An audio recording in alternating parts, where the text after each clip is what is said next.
Topic है curvature. अभी भी गला बैठा हुआ है थोड़ा सा, तो अभी हमें कुछ ट्रीटमेंट किया नहीं उसका गले का, तो ऐसे ही काम चल रहा है। कर्वेचर का मतलब कुछ कर्व से मतलब है।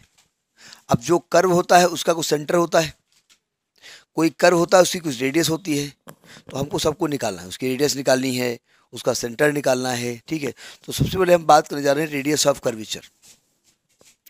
Radius of curvature, radius of curvature. देखिए वैसे तो हमको मालूम है कि कर्वेचर का एक सेंटर होगा। अब प्रॉब्लम सर्कल तो है नहीं है कि हम ड्रॉ करें और हमको सेंटर मिल जाए।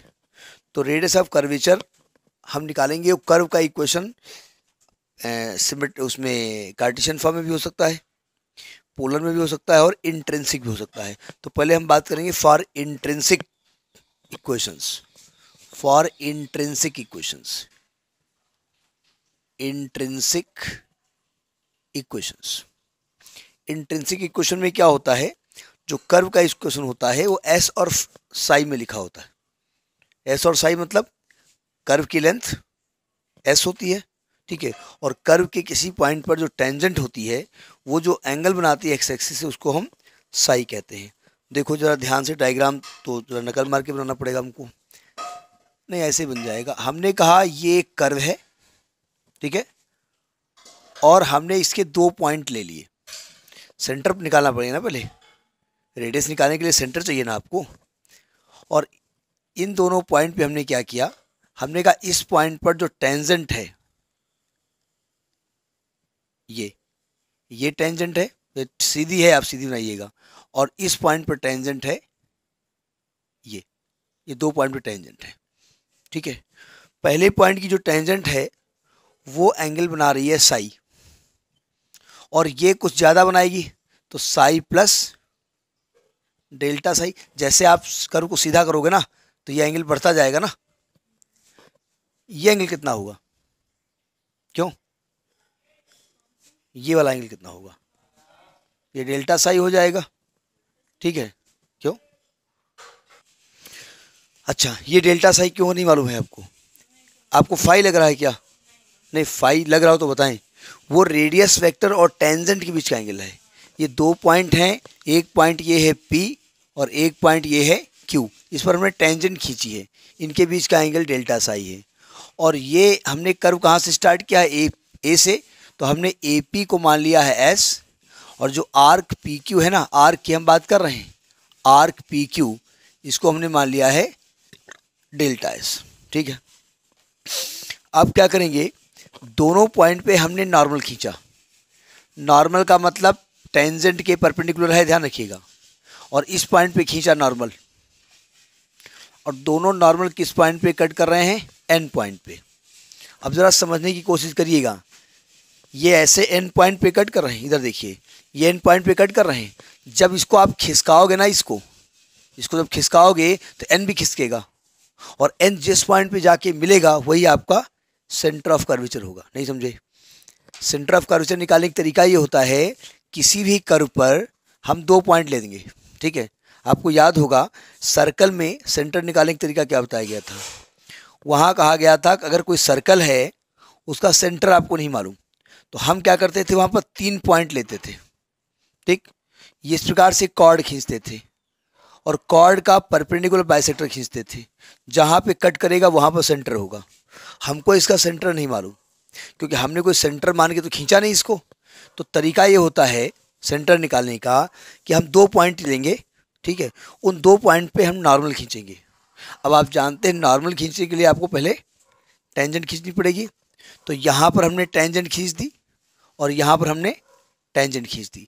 यहाँ पर खींचेंगे नॉर्मल और यहाँ पर खींचेंगे नॉर्मल, ठीक। ये कहाँ पे कट कर रहा है, एन पॉइंट पे, तो ये मान लेते हैं एन पॉइंट सेंटर होगा, लेकिन सेंटर ये नहीं है। अब इस पॉइंट को खिसकाने की कोशिश करेंगे क्यू को, और खिसका के कहाँ लाएंगे, पी पॉइंट के नज़दीक लाएंगे, ठीक। तो जब इसको खिसकाएंगे तो ये एन पॉइंट भी खिसकेगा, तो जहाँ पर एन पॉइंट स्थिर हो जाएगा उसी को हम क्या कहेंगे, सेंटर ऑफ कर्वेचर, और ये दूरी कहलाएगी रेडियस ऑफ कर्वेचर। समझ में बात नहीं आई, तो ये सेंटर और रेडियस निकालने का कर्व में तरीका होता है। अब देखो ध्यान से, अब पहले ये बताओ कि ये वाला एंगल कितना होगा, तो हमने फिलहाल तो यहाँ पर ये कॉर्ड इसकी मिला दी है, ऐसे कॉर्ड मिला दी है, ठीक है। ये एंगल कितना होगा? ये एंगल भी डेल्टा साई होगा। बोले हैं ये कैसे हो गया? मैं समझा रहा हूँ, देखो ध्यान से। ये रेडियस, ये टेंजेंट है? अरे भाई ये टेंजेंट दिख रही है आपको, जिधर पेन रखा हुआ है ये टेंजेंट है, ये इसका नॉर्मल है।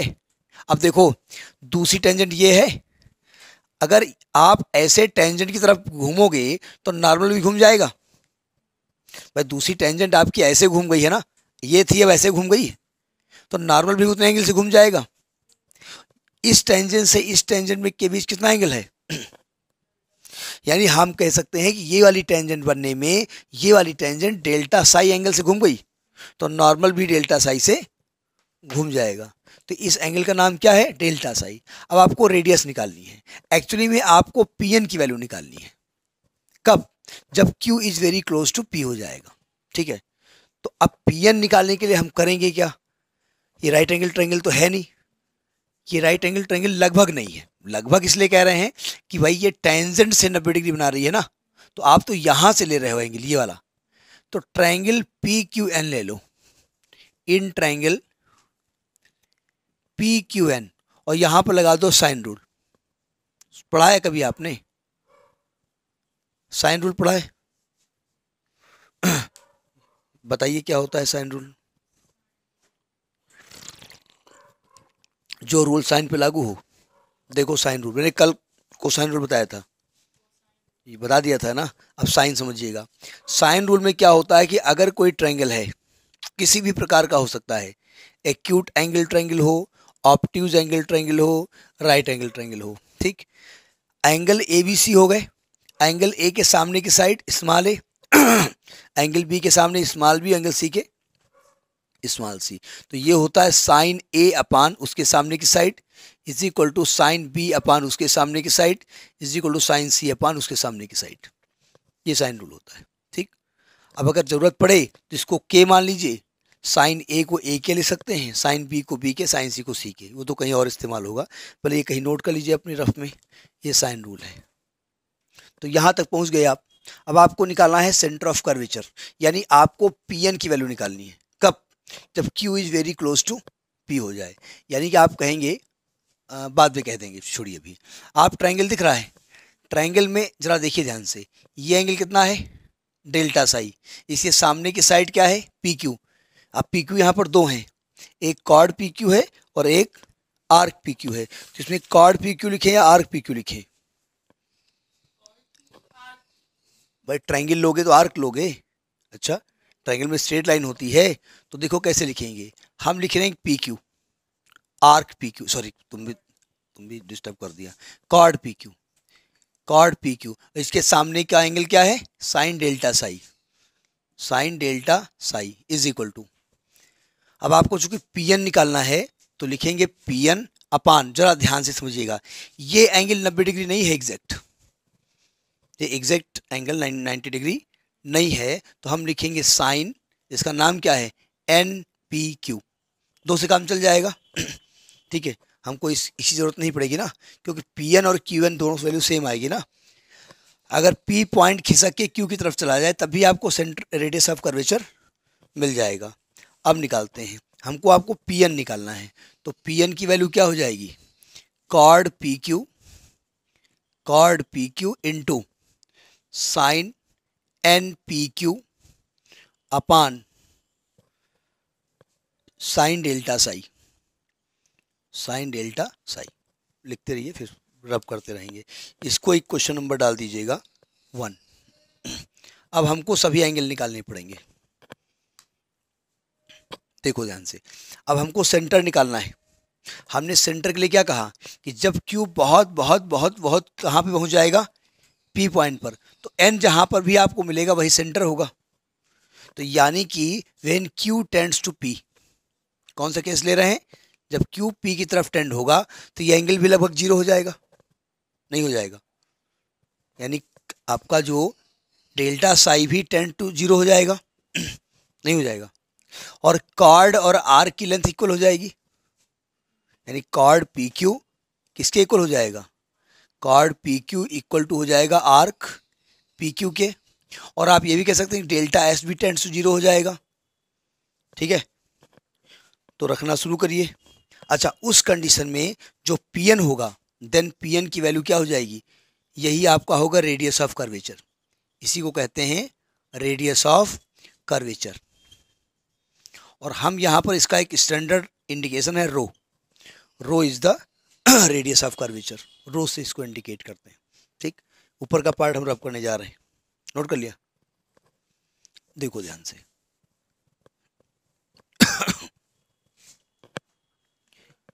अब जरा इक्वेशन 1 में रखिए, बाय इक्वेशन 1। अच्छा, एक चीज और, इस एंगल के बारे में देखते हैं, सावधान। ये एंगल देख रहे हैं आप, जब ये बहुत क्लोज यहां पर आ जाएगा तो एंगल हो जाएगा 90 डिग्री। जब ये बहुत क्लोज आ जाएगा पॉइंट, तो एंगल कितना हो जाएगा, 90 डिग्री हो जाएगा। यानी कि एंगल एन पी क्यू की वैल्यू कितनी, एन पी क्यू आया है, एन क्यू पी होगा। ध्यान से देखो भाई, ये एन क्यू पी है ना, ये वाला एंगल है ना, एंगल एन क्यू पी जो हो जाएगा वो कितना हो जाएगा, π/2 हो जाएगा। रखो यहाँ पर पी एन को क्या लिखेंगे आप, रो, ये रेडियस ऑफ कर्वेचर है।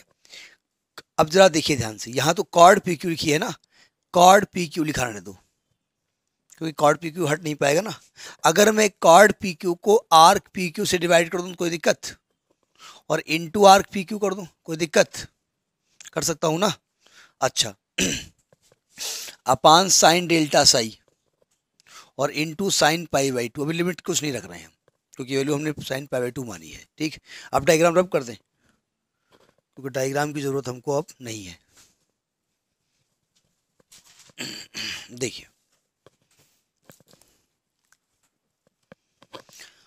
अब जरा इसको कैसे सॉल्व करेंगे, साइन डेल्टा साई।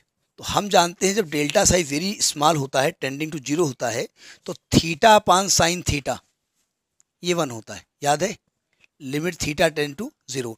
या उल्टा लिख दो, साइन थीटा अपान थीटा भी 1 होता है। लेकिन शर्त यह है कि साइन डेल्टा साई के ऊपर क्या आना चाहिए, डेल्टा साई। ऐसा यहाँ कहीं है नहीं, तो उससे डिवाइड मल्टीप्लाई करो, तो chord P Q upon arc P Q into arc P Q की लंबाई कितनी है, डेल्टा एस है ना, delta S upon delta psi कर दें, और into delta psi upon sine psi कर दें, साइन डेल्टा साई। कोई दिक्कत, हमने डेल्टा साई से डिवाइड कर दिया और डेल्टा साई से मल्टीप्लाई कर दिया, कोई दिक्कत। इसमें लिमिट क्या लिखेंगे, लिमिट में बहुत कुछ लिखेंगे। हम कहेंगे क्यू टेंडिंग टू पी है, ठीक है, डेल्टा साई टेंड्स टू 0 है, इतना ही काम चल जाएगा। ठीक है, अब देखो रो इज इक्वल टू, सावधान, जब आप कह रहे हो कि क्यू पी के बहुत नज़दीक है, तो हमने कहा कॉर्ड और आर्क इक्वल हो जाते हैं, दोनों कैंसिल हो जाएंगे ना, इसकी वैल्यू क्या आएगी, 1 आएगी। और साइन इस delta S upon delta Sai क्या हो जाएगा, D S upon D Sai, और इसकी वैल्यू क्या हो जाएगी 1। तो रो इज इक्वल टू क्या हो गया, D S upon D Sai. ये रेडियस ऑफ कर्वेचर का फार्मूला होता है। कौन सा फार्म है, इंट्रिंसिक फार्म, पढ़ा है कभी इंट्रिंसिक फार्म, एस और साई के टर्म में जो हम लिखेंगे उसको हम इंट्रिंसिक फॉर्म लिखेंगे। नोट करिए इसको, फिर एक क्वेश्चन डिस्कस करते हैं। तो रेडियस ऑफ कर्वेचर का फॉर्मूला क्या निकला, S is equal to D S upon D psi. ध्यान रखिएगा ये कर्व इंट्रिंसिक फॉर्म का है, इंट्रिंसिक इक्वेशन। ठीक है, एक एग्जांपल लेते हैं। हमने एक इक्वेशन ऑफ कर्व लिखा, देखिए है तो एक ही लाइन का, ये इक्वेशन ऑफ कर्व है s is equal to 4a sine psi, s is equal to 4a sine psi, इसको साइक्लॉइड कहते हैं। अब साइक्लॉइड क्यों कहते हैं वो तो अलग की बात है। ठीक है, और इसमें इन्होंने कहा कि find radius of curvature, find rho. क्या आपको मालूम है रो के बारे में, रो बराबर क्या होता है, बस निकाल लीजिएगा, D S upon D Sai क्या हो जाएगा, 4a साइन साई की वैल्यू कॉस साई, सो यही आपका रेडियस ऑफ कर्वेचर हो जाएगा, 4a कॉस साई। हो गया होगा, यहाँ तक पहुँचना बड़ी दिक्कत है ना, ये याद ही नहीं रहेगा लोगों को, क्या करें हम। ठीक है, एक और एग्जांपल लीजिए। ये पैरामीट्रिक फॉर्म है, सॉरी इंट्रिंसिक फॉर्म है। एक और एग्जांपल लेते हैं। कर्व का इक्वेशन है s is equal to a log, important question है, S is equal to a log tan pi by 4 plus psi by 2, tan pi by 4 plus psi by 2 plus a tan psi into sec psi plus a tan psi into sec psi. अब वैसे तो आपको क्या करना है, इसमें D S upon D psi निकालना है, केवल इसकी सेहत दे करके साई के रेस्पेक्ट में डिफ्रेंशिएट करने में बहुएं तन जाती हैं। ठीक, तो differentiating with respect to X, solution देखिए, differentiating with respect to psi, तो यह आएगा D S upon D psi, करें डायरेक्ट। अब देखो ए, जब आप लॉग 10 का करेंगे तो हमने बताया था कि ये 10 आपका कुछ x माना जाएगा, लॉग x का डिफ्रेंसिएशन 1 अपान एक्स, यानी 1 अपान 10 पाई by 4 plus x by Sai by 2, Sai by 2। फिर क्या करेंगे फिर tan वाले का डिफ्रेंसिएशन करेंगे, एंगल को हम फिलहाल x मानेंगे, तो tan x का डिफ्रेंसिएशन सेक स्क्वायर एक्स, यानी sec square pi by 4 plus psi by 2। फिर क्या करेंगे, पाई बाई 4 का फिर करेंगे साई बाई 2 का, तो इसका क्या हो जाएगा 1 बाई 2, यहाँ तक पहुँच गए। प्लस यहाँ पे आओ, पाई बाई 4 कॉन्स्टेंट नहीं है, उसका भी करोगे, बोले नहीं है वो भी बड़ा हो गया है, उसको भी डिफ्रेंशिएट कर देते हैं, 0 हो जाएगा। ए, यहाँ पर क्या करेंगे, प्रोडक्ट रूल लगाएंगे, क्या करेंगे, first function tan psi into sec psi का डिफ्रेंशिएशन,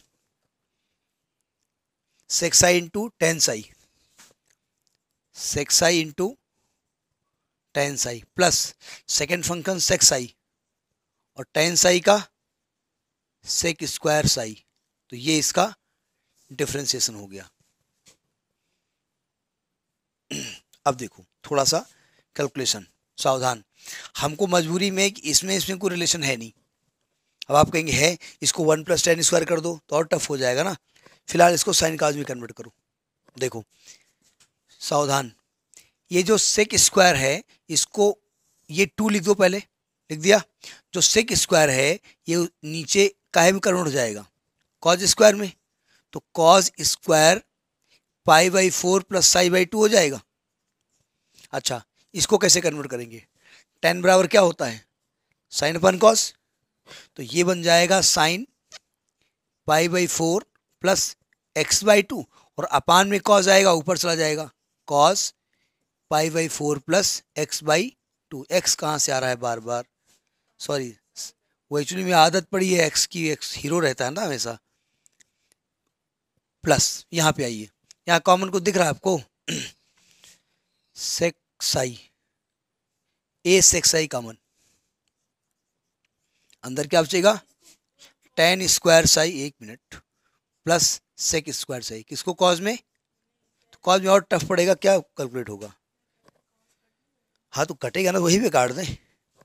अब कॉस काट दिया, अब जरा समझिएगा, ये एंगल सेम है, 2 sine theta into cos theta, क्या लिखा है साइन 2 थीटा, यानी ये आपका लिखा ए अपान साइन 2 थीटा, यानी इसको 2 से मल्टीप्लाई करोगे ना तो क्या बन जाएगा, ये आएगा साइन, जब 2 से करोगे तो पाई बाई 2 प्लस साई आ जाएगा ना, प्लस यहाँ पर देखिए इसको सेक में कन्वर्ट कर दो पूरे को, ए sec Sai, tan square Sai को क्या कर सकते हैं, सेक स्क्वायर साई माइनस 1 और प्लस सेक स्क्वायर साई। पहुंचिए यहाँ तक, फिर रब करें इसको। अब कुछ कैलकुलेशन देखिए, ये रो बराबर निकल रहा है, ये ए अपान यहाँ पर साइन 90 प्लस थीटा लग जाएगा ना, तो क्या बन जाएगा कॉस साई प्लस ब्रैकेट खोल दीजिए उठा करके, ए सेक cube psi minus a sec psi plus A sec cube Sai, cos ऊपर जाएगा तो सेक में हो जाएगा ना, तो क्या आ जाएगा ए सेक साई प्लस ये ए क्यूब दो बार आ रहा है ना, तो आएगा 2a sec cube psi minus a sec psi, ये कैंसिल हो जाएगा, तो रो इक्वल टू क्या हो जाएगा 2a सेक क्यूब साई। तो ये वैल्यू आपकी रेडियस ऑफ कर्वेचर है, यानी किस पर डिपेंड कर रहा है, साई पर, कि कोई भी कर्व का टेंजेंट कितना एंगल बना रहा है उससे एक्स एक्सिस से। तो ये आपका रेडियस ऑफ कर्वेचर कितना हो गया, इंट्रिंसिक फॉर्म में हो गया।